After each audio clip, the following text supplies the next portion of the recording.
também estamos lá na internet, no nosso site. Acesse aí futura.org.br para você saber tudo sobre a nossa programação e também para você conseguir conferir aí os nossos vídeos, nossas entrevistas exibidas nas semanas anteriores. Você pode curtir, comentar, compartilhar e sempre ficar por dentro do que rola aqui no Futura.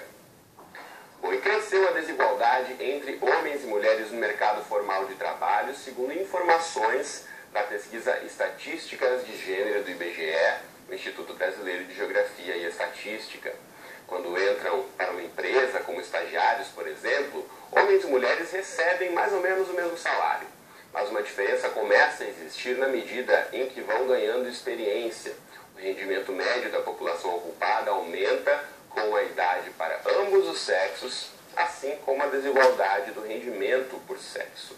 Em média, as jovens de 18 a 24 anos de idade recebiam 88% do rendimento dos homens, enquanto as mulheres de 60 anos ou mais de idade apresentavam um rendimento equivalente a 64% do rendimento dos homens da mesma faixa etária, ou seja, com o passar do tempo e o avanço da idade, elas tendem a ganhar menos. Então, no programa de hoje, vamos tentar repercutir aí as causas para essa questão. Então, para essa conversa, recebemos aqui no estúdio o Jorge Ruivo, ele é diretor-presidente da Viabiliza. Jorge, tudo bem com você? Bem-vindo.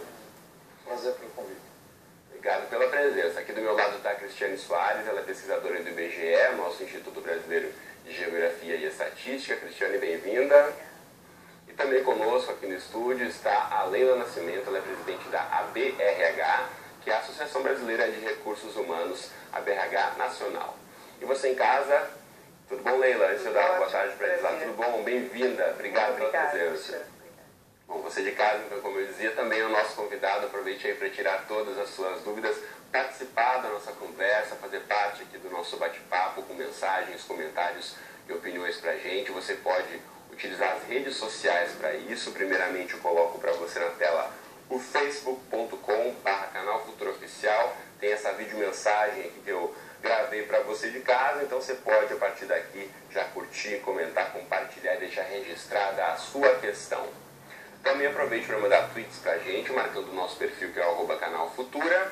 Ou ainda, se você não está conectado à internet e quer participar do programa de hoje, não tem problema, pegue um telefone, seja fixo ou seja um celular, e ligue 0 operadora 21 2273 5020. Enquanto você faz isso, eu dou as boas-vindas aqui aos nossos entrevistados. Mas antes, bem-vindos os três, muito obrigado pela presença nessa tarde aqui de janeiro no Conexão Futura.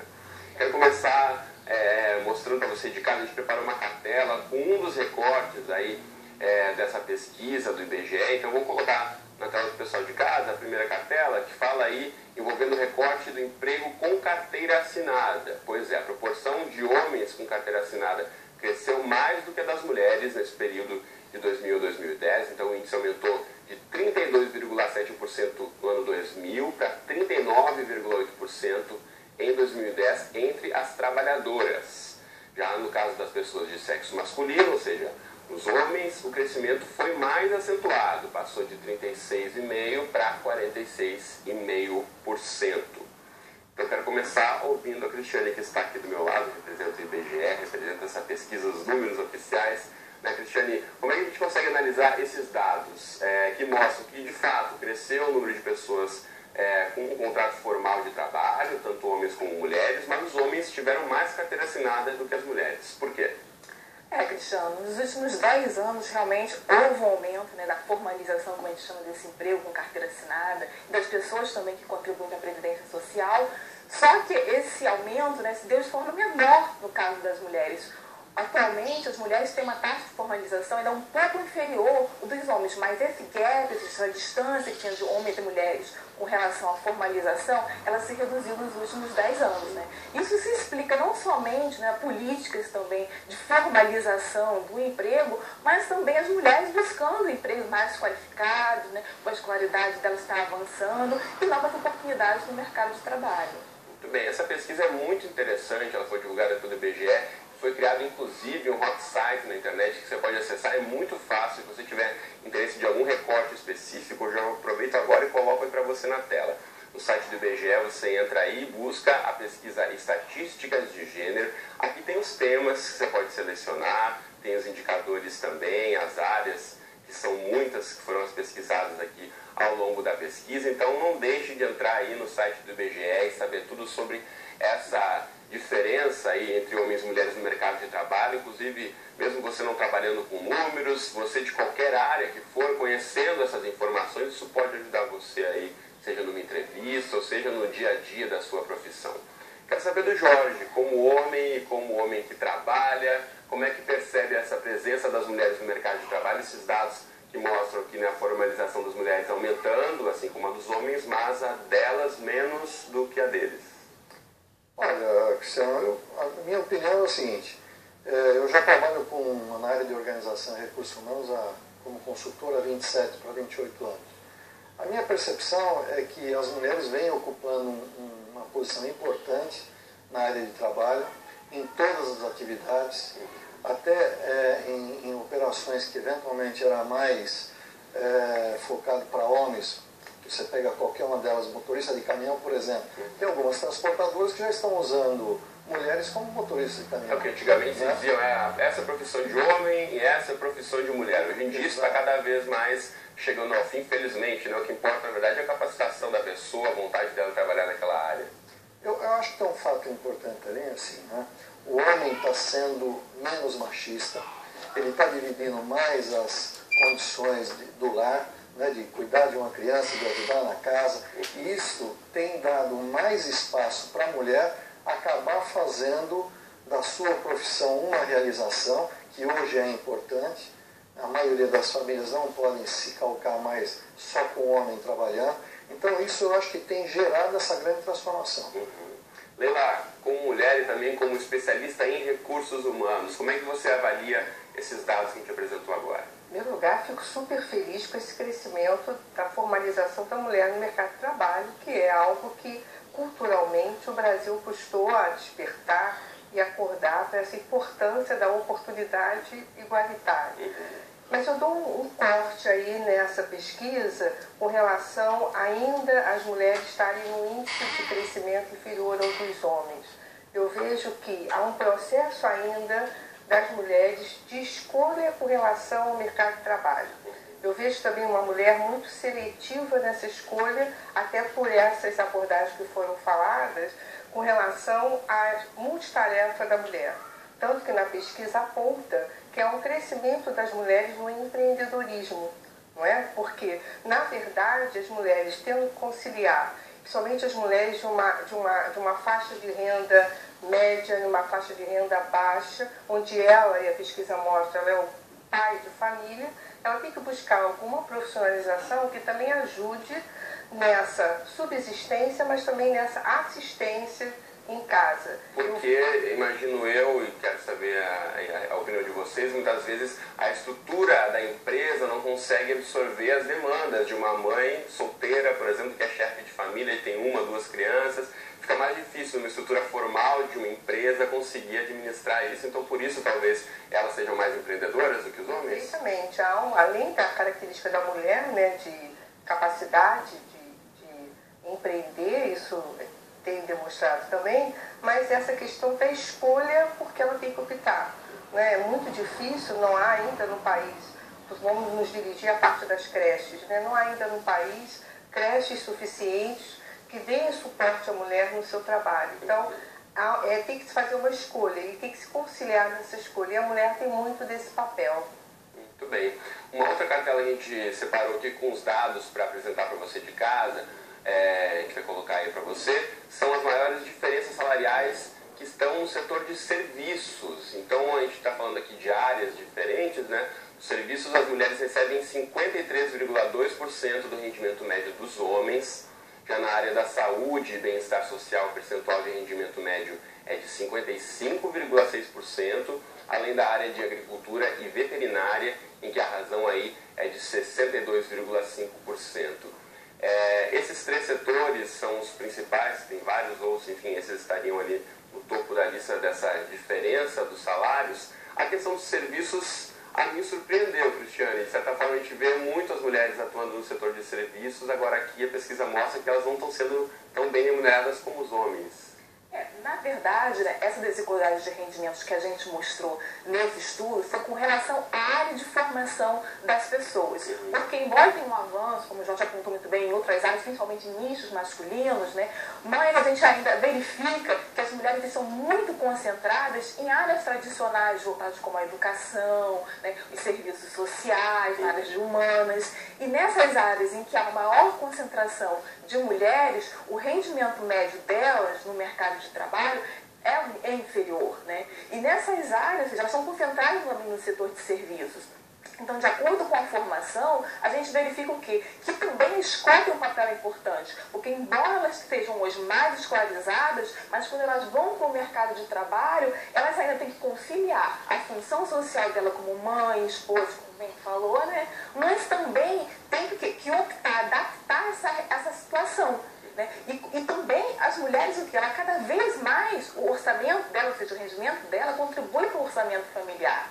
Então, entre conciliar, né, trabalhos, funções sociais e essa importância cada vez maior, a exigência, né, de que as mulheres vão para o mercado de trabalho, porque as estatísticas mostraram um dado muito interessante. Ou seja, há 10 anos atrás, em 2000, a contribuição do rendimento médio das mulheres no rendimento familiar era de 33%. Em 2010, essa contribuição passou para 41%.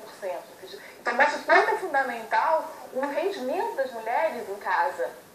Mas elas, ao mesmo tempo, têm que conciliar, porque está tendo um avanço na educação, um avanço no mercado de trabalho, mas as funções sociais ainda são quase que exclusivamente, né, das mulheres. Bom, tem esse outro dado aqui que o estudo apresenta, que mostra que as áreas gerais de formação nas quais as mulheres de 25 anos ou mais de idade estão em maior proporção é educação, com 83%, humanidades e artes, com 74,2%, que são justamente as que registram os menores rendimentos médios mensais entre as pessoas ocupadas, que variam de R$ 1.810 aí até 2.223, respectivamente. Então, tem essa questão também da área onde se atua, Jorge. Isso é fundamental para variar essa questão do rendimento, da remuneração. Cristiano, e até fazendo um complemento do que a Cristiana está colocando, assim, qual que é a minha visão? Eu acho que, se você pegar o que a Leila falou, por exemplo, de creche, nós temos hoje um cenário que ele é completamente descoordenado com a empresa. Não adianta você dar creche e fazer a entrega do teu filho às 6 horas da tarde ou às 5, porque a mãe não consegue pegá-lo na escola. A hora que ela está saindo do trabalho, ainda tem deslocamento para ir até a creche e acaba ficando nesse estresse, né? A prioridade é pegar o filho na creche ou sair do trabalho mais cedo. Na empresa e dar conta do recado. Quer dizer, então, a mulher tem que desenvolver competências e tem que haver um acerto na sociedade, principalmente com relação a esse suporte que ela pode ter dos filhos, que ela possa permanecer o tempo que normalmente o homem permanece na empresa. Porque ele tem uma série de responsabilidades e quanto mais ele cresce no nível hierárquico, mais responsabilidades ele tem, mais tempo é exigido dentro da empresa. Se você pega uma mulher, uma profissional, já em nível executivo, especialista para cima, o nível salarial tem sido equiparado. É difícil você, numa negociação, vamos pegar só como um exemplo, um título, um presidente, eu vou pagar menos para uma mulher ou vou pagar mais para um homem. Dificilmente isso acontece. O que às vezes acontece, Cristiano, é assim, a mulher talvez seja menos briguenta por remuneração do que o homem, talvez negocie um pouco menos, mas se ela tiver a mesma competência, certamente essa faixa de remuneração é a mesma. Um outro exemplo, só para eu fechar a questão, se você pegar analista de sistema, eu tiver 10 analistas de sistemas da minha empresa, eu não vou pagar menos a mulher e mais o homem, até por causa de uma isonomia salarial, que isso é lei, eu não posso fazer essa divisão. Então eu acho assim, a mulher vai crescer muito, e está crescendo, só para pegar também a área da Leila aqui, se você pegar hoje, sem medo de errar, 60% ou mais dos profissionais de RH são mulheres. Há 20 anos atrás, isso era exatamente ao contrário. Quer dizer, então o homem vem perdendo espaço dentro das empresas e oportunidade porque as mulheres vêm avançando. E vêm avançando com competência. Tá bem? Quero apresentar aqui outros dados para você de casa, que a presença das mulheres na direção das empresas cresceu tão pouco nas últimas 2 décadas que no ritmo atual levaria aí entre 100 e 200 anos para alcançar a igualdade de gênero nos altos cargos das companhias. Essa é a conclusão de uma pesquisa da Organização Internacional do Trabalho, a OIT, que realizou aí esse levantamento entre 1.200 empresas de aí mais de 30 países em todas as regiões do mundo. Essa pesquisa comprovou aí que em 30% de empresas entrevistadas não havia nenhuma mulher em sua direção e que aí em mais de 60% das companhias as mulheres representavam menos de 30% de todos os diretores. Só nos países nórdicos e no Reino Unido a proporção era superior aos 21%. Já em países latino-americanos como o nosso Brasil e o México, se encontram aí no grupo de países onde as mulheres ocupam entre 5% e 10% dos assentos nas direções. Ou seja, quando vai chegando lá no topo da cadeia, como disse Jorge, a remuneração pode ser até equiparada, mas elas chegam menos ao topo da cadeia dentro das empresas em comparação com os homens. E aí surge uma dúvida, Leila, as mulheres podem ser preteridas em relação a chegar a um cargo de direção, a presidência de uma empresa, por conta dessa situação que a gente está falando aqui, da divisão de tarefas em casa, de cuidar dos filhos, e também tem outras prioridades, que não sejam prioridades para os homens, a família e os filhos, mas que a mulher, de certa forma, acaba abarcando mais essa responsabilidade, né?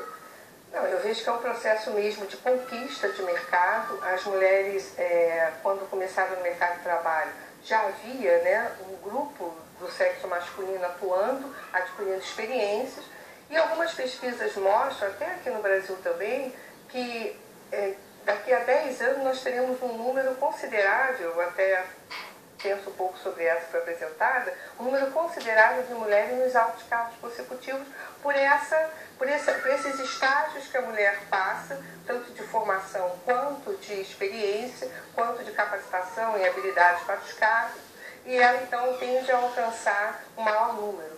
Um fato interessante da mulher em cargos diretivos, por exemplo, é a rede bancária, que absorve também um número grande de mulheres em cargos executivos. Agora, eu queria tocar só um pouquinho na questão dos serviços, porque eu vejo que como as mulheres, a área de serviços é uma área muito de suporte e tem áreas muito especializadas, por exemplo, suporte na área de engenharia, suporte na área de equipamentos pesados, e como as mulheres se dedicaram mais à questão da educação e à questão da área humana, talvez ela fique em áreas que sejam áreas que não são atividades fim, mas atividades meio na área de serviço, uma área administrativa, e isso pode causar essa diferença salarial. E também eu vejo essa diferença salarial muito porque se a educação está muito ligada à rede pública, aos salários dos professores, se a medicina, a parte pública, né, dos médicos, das áreas de saúde. Então também eu vejo que é uma análise que deve ser feita com relação à área de serviços. Muito bem. Você de casa ainda dá tempo de mandar o seu recado para a gente pelo Facebook, pelo Twitter ou pelo telefone. Eu quero aproveitar aqui e dizer que está na tela o contato do Facebook, já vai entrar no Twitter e no telefone, então mande seu recadinho rapidamente para a gente. Já estamos chegando na reta final, mas ainda há tempo. Tem aqui o recado do Fábio Ribeiro, lá do Rio Grande do Sul. Muito obrigado, Fábio, pela companhia. Ele dá os parabéns à nossa discussão aqui, então estão todos de parabéns. Ele disse que o tema tem que ser mais debatido, porque a desigualdade social com as mulheres ainda é muito grande e os dados do IBGE de fato comprovam isso. Está aí as palavras do Fábio, nós aqui concordamos de fato, esse levantamento é importantíssimo. E quanto mais a gente estudar esses recortes e detalhes que a pesquisa aponta, é importante a gente pensar aí no que fazer e onde mais cobrarmos, né, do nosso poder público para que seja melhor oferecida uma estrutura, seja para as creches, onde as famílias possam deixar as crianças, seja na formação também, né, como eu disse no começo do programa. As mulheres já são maioria no ensino superior, aí 57% das matrículas nas universidades brasileiras são de mulheres, os homens já perderam essa maioria e que por muito tempo foram maioria nas universidades, mas apesar disso, né, no rendimento ainda elas estão bem atrás, né, Cristiane? Isso aparece também a questão da formação, as mulheres também, mesmo na educação básica, na conclusão do ensino médio, elas estão à frente dos homens. Sim, a gente até disse que a educação, de certa forma, não é um problema para as mulheres, né, que elas estão numa posição de vantagem. Mas é interessante que tem reduzido, assim, nos últimos 10 anos, a gente verificou que reduziu um pouco a desigualdade de rendimento entre homens e mulheres. Mas essa redução tem sido muito lenta. Por exemplo, em 2000, elas recebiam cerca de 65% do rendimento médio dos homens. Em 2010, passou para 68%. No mercado de trabalho, é um pouco menos desigual, 74%. No entanto, como é que a gente explica isso? Porque outro indicador importante que a gente mostra é que, apesar da maior escolaridade das mulheres, mas quando a gente analisa a desigualdade de rendimento entre homens e mulheres, controlando, né, por essa escolaridade, a gente verifica que essa desigualdade de rendimento ela é maior entre os mais escolarizados, principalmente com 12 anos ou mais, ou seja, com um nível superior. Então, para explicar talvez essa questão justamente da desigualdade de rendimento, ou do acesso delas, né, em cargos de direção, é importante a gente entender esse processo e também as funções sociais, de certa forma, elas estão ali inseridas, né? Porque com a mesma escolaridade, por que então que elas recebem menos? Então a gente tem que debater, estudar um pouco mais essa questão, porque a questão da formação também é importante, mas a inserção delas no mercado de trabalho, de um modo geral, das mulheres, é diferenciada, né? Por exemplo, como a Leila ressaltou, a questão dos serviços. Os serviços é um setor heterogêneo, né? Então a gente tem, por exemplo, grande parte das mulheres no serviço doméstico. 15% da população ocupada, é um número expressivo.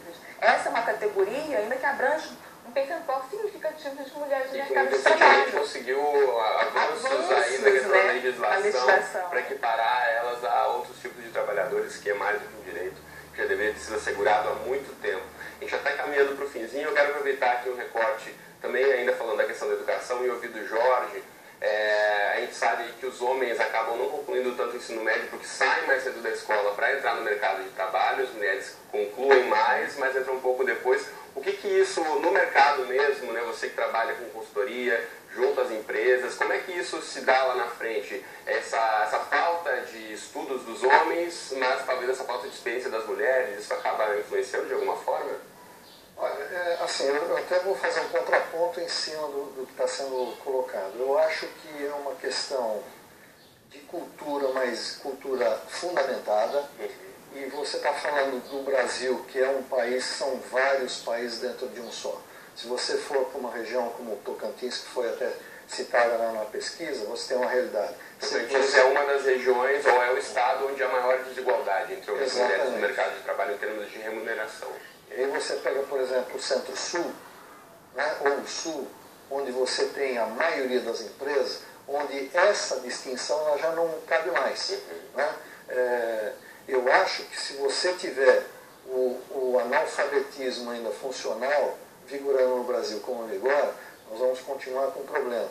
Se você tiver uma formação mais profunda, de melhor qualidade, e você dá competência, certamente essa desigualdade ela se extingue em pouquíssimo tempo. Agora, o que a gente precisa é você formar melhor as pessoas e ter uma mão de obra melhor qualificada. Sem dúvida. Só para fazer uma comparação, em qualquer país que você vá, principalmente Europa e Estados Unidos, e a gente já andou pesquisando sobre isso, aonde tem 5 ou 10 brasileiros, lá tem 2, com nível de eficiência muito maior e com um custo de encargo social muito menor que o Brasil. Então, a mão de obra no Brasil ela é cara e ela é ineficiente, de forma geral, evidente. Né? Então, este trabalho é que tem que ser feito. Feito isso, Cristiano, certamente nós não vamos ter mais desigualdade. Muito bom. Deixa eu aproveitar e mostrar para você de casa o site da Viabiliza, que você pode ter outras informações aí sobre soluções empresariais, viabiliza.com.br, o site que está aí na sua tela.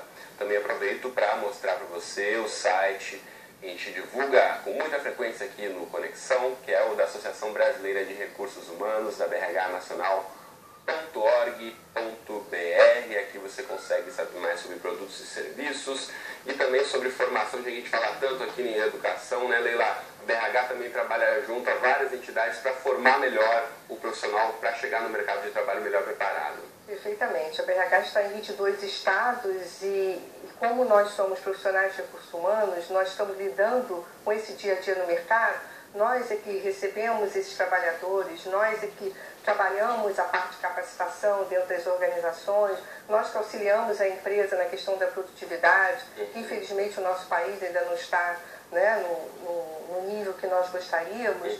Então é muito importante a questão da formação. Quando a gente fala da questão do ensino superior, somos um país que incentivamos demais o ensino superior, esquecemos do ensino técnico. Talvez esse desnível que nós estamos proletarizando pessoas, colocando nas organizações pessoas de ensino superior, quando seria um perfil ainda do ensino médio. Médio do técnico. Ou técnico, ou até mesmo a parte do fundamental profissionalizante também, que nós já temos. Muito bom. Então, com essas reflexões, a gente encerra a conexão de hoje.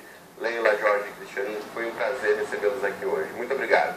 Você de casa, obrigado pela companhia de sempre. Eu te espero aqui, então, de segunda a sexta, ao vivo, às 2h30 da tarde.